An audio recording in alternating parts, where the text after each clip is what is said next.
Tes tes tes, dengan rasa cintaku yang membara kepada seseorang sehingga bisa mengalahkan rasa dingin 17 derajat Celcius bagian Hong Kong. Lebay pemirsa. Tuh kan kambing saya pada bangun. Aduh gimana nih pemirsa mau siaran. Oke, kita langsung saja ke TU yaitu topik utama. Annyeonghaseyo, halo sahabat migran yang budiman, ngocoblak deui. Ini ada info terbaru tentang pekerja migran Indonesia, disimak ya baik-baik, siapa tahu bermanfaat dan menambah wawasan buat kita semuanya. Nah, sebelumnya saya kasih tahu saya mendapat informasi ya. Jadi yang mau bekerja ke luar negeri disarankan pertama-tama kalian harus mendaftar ke Dinas Tenaga Kerja terdekat ya pemirsa. Begitu, tanya-tanya aja dulu seputaran pemberangkatan ke luar negeri, proses ke luar negeri seperti apa, karena saat ini harus hati-hati karena banyak sekali yang menawarkan job abal-abal ya. Nah, oke, langsung saja ke berita berikutnya pemirsa, yaitu topik utamanya. Jadi di sini ada pekerja migran Indonesia hanya boleh kerja di 17 negara. Apa aja? Disimak ya agar tidak gagal paham. Ini dilansir dari kompas.com. Kementerian Ketenagakerjaan Kemenaker menerbitkan penempatan tenaga tujuan tertentu bagi pekerja migran Indonesia (PMI) pada masa adaptasi kebiasaan baru melalui Kep Dirjen nomor 3/100/PK .02.02/1/2021 yang telah menetapkan hanya 17 negara tujuan untuk penempatan PMI beserta sektor dan skema penempatannya.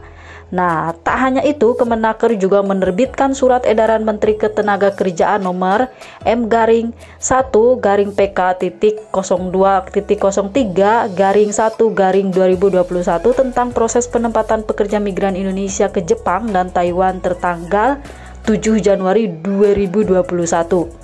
Dirjen Bina Penta dan PKK Kemenaker Suhartono mengatakan tentang proses penempatan PMI ke Jepang dan Taiwan untuk sementara ditutup penempatannya. Wah, masih tutup ya pemirsa. Lanjut, sebab pemerintahan Jepang dan otoritas Taiwan menutup penempatan PMI yang akan ditempatkan ke dua negara tersebut. Hal ini dilakukan untuk memastikan adanya pelindungan dan jaminan kesehatan bagi para PMI yang bekerja di negara-negara penempatan. Untuk perusahaan yang akan melakukan penempatan PMI, UKPS juga harus mendapatkan izin dari kementerian yang menyelenggarakan urusan bidang ketenagakerjaan, kata Soeharto melalui keterangan ya pemirsa, tertulis hari Minggu. Namun, bagi calon pekerja migran Indonesia yang telah terdaftar dalam Sisko atau BP2MI dapat tetap diproses penempatannya terbatas sampai dengan pekerja migran Indonesia tersebut mendapatkan EKTKLN. Berikut daftar negara-negara tujuan penempatan beserta sektor dan skema penempatannya. Disimak ya pemirsa, siapa tahu sekarang ada yang lagi wanti-wanti mau bekerja ke luar negeri. Aduh, ini negara mana nih yang cocok? Kalau menurut saya mah Hong Kong. Nah, yang pertama yaitu Hungaria dengan sektor pekerjaan industri permesinan atau mesin pendingin pada pemberi kerja berbadan hukum. Adapun skema penempatan oleh perusahaan penempatan PMI yaitu P2P dan PMI perseorangan. Yang kedua, Hong Kong dengan sektor PMI yang bekerja pada pemberi kerja perseorangan.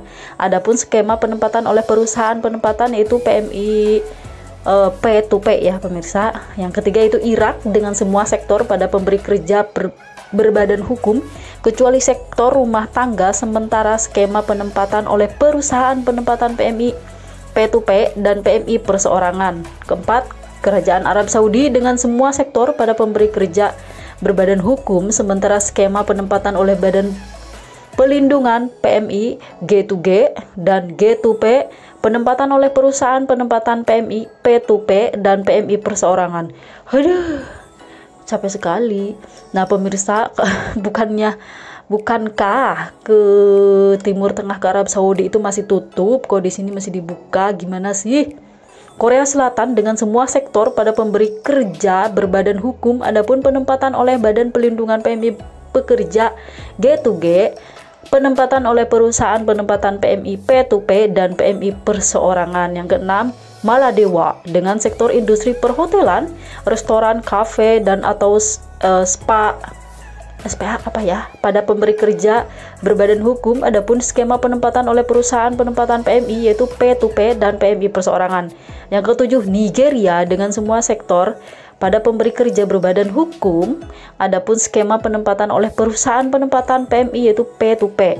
Dan kedelapan, Persatuan Emirat Arab dengan semua sektor pada pemberi kerja berbadan hukum kecuali sektor rumah tangga. Adapun skema penempatan oleh Badan Pelindungan Pekerja Migran Indonesia yaitu G2G dan G2P, penempatan oleh perusahaan penempatan PMI P2P dan PMI perseorangan. Capek. Yang kesembilan, Polandia dengan semua sektor pada pemberi kerja berbadan hukum. Adapun penempatan oleh Badan Pelindungan PMI yaitu G2G dan G2P dan penempatan oleh perusahaan penempatan PMI yaitu P2P. Ke-10, Qatar dengan semua sektor pada pemberi kerja berbadan hukum kecuali sektor rumah tangga. Adapun skema penempatan oleh Badan Pelindungan PMI G2G dan G2P, penempatan oleh perusahaan penempatan PMI P2P dan PMI perseorangan. Rusia dengan semua sektor pada pemberi kerja berbadan hukum. Adapun skema penempatan oleh perusahaan penempatan PMI itu P2P dan PMI perseorangan. Yang ke-12, Singapura dengan semua sektor pada pemberi kerja berbadan hukum dan pemberi kerja perseorangan. Adapun skema penempatan oleh perusahaan penempatan PMI, P2P dan PMI perseorangan. Yang ke-13, Swedia dengan semua sektor pada pemberi kerja berbadan hukum. Adapun skema penempatan oleh perusahaan penempatan PMI yaitu P2P dan PMI perseorangan. Yang ke-14, Swiss dengan semua sektor pada pemberi kerja berbadan hukum.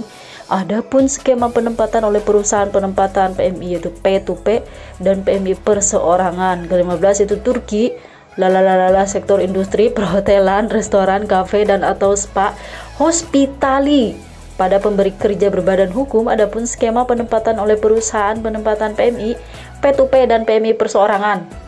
Ke-16 Zambia, kirain zombie. Dengan sektor pertambangan pada pemberi kerja berbadan hukum. Adapun skema penempatan oleh perusahaan penempatan PMI yaitu P2P dan PMI perseorangan. Yang ke-17 itu Zimbabwe. Di mana Zimbabwe pemirsa dengan sektor pertambangan pada pemberi kerja berbadan hukum. Adapun skema penempatan oleh perusahaan penempatan PMI, P2P dan PMI perseorangan.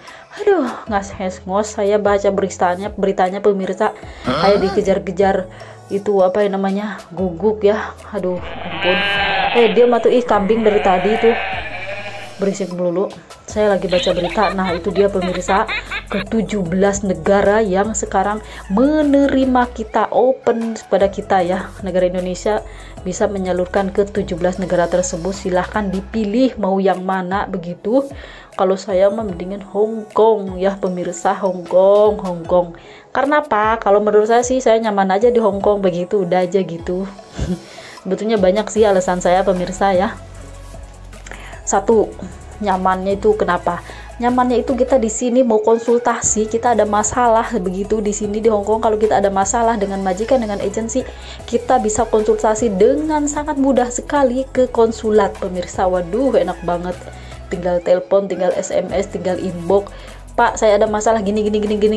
Agensi saya tidak merespon, langsung konsulat memberikan bantuan kepada kita. Dan di sini kalau menurut saya hukumnya sangat adil sekali ya. Kita itu walaupun tenaga kerja asing, kita kan di sini tenaga kerja Indonesia kan tenaga kerja asing kan di Hong Kong, tetapi kita sangat merasa dilindungi sekali oleh pemerintahan Hong Kong begitu. Itu alasan saya pemirsa. Nah, buat semuanya itu dia beritanya, sampai saya ngos ya bacanya, mohon maaf kalau ada kata-kata yang salah begitu. Buat semuanya yang mau bekerja ke luar negeri, saya doakan semoga lancar ya, dan jangan lupa hati-hati ya. Ingat, dicek dulu tempat penempatannya, PT-PT-nya apakah legal, apakah ada izinnya atau tidak ya, karena banyak sekali PT-PT yang dicoret izinnya itu ya. Makanya disimak dong berita-beritanya agar kita tidak dikibulin sama calo-calo ya. Nah, buat semuanya semoga lancar aja begitu yang mau bekerja ke luar negeri. Saya doakan yang terbaik aja, semangat terus buat semuanya dimanapun saja kita berada. Jangan lupa senyum, bahagia, berdoa ya. Sekian dulu, terima kasih, semangat buat semua pekerja migran Indonesia dimanapun saja berada. Jangan lupa ya, hati-hati ya, sekarang musim dingin, pakai baju yang tebal, pakai selimut yang tebal, jangan lupa ya. Selamat bukan berakhir pekan ya. Selamat tidurlah begitu ya pemirsa. Sampai jumpa di berita selanjutnya. Annyeonghaseyo.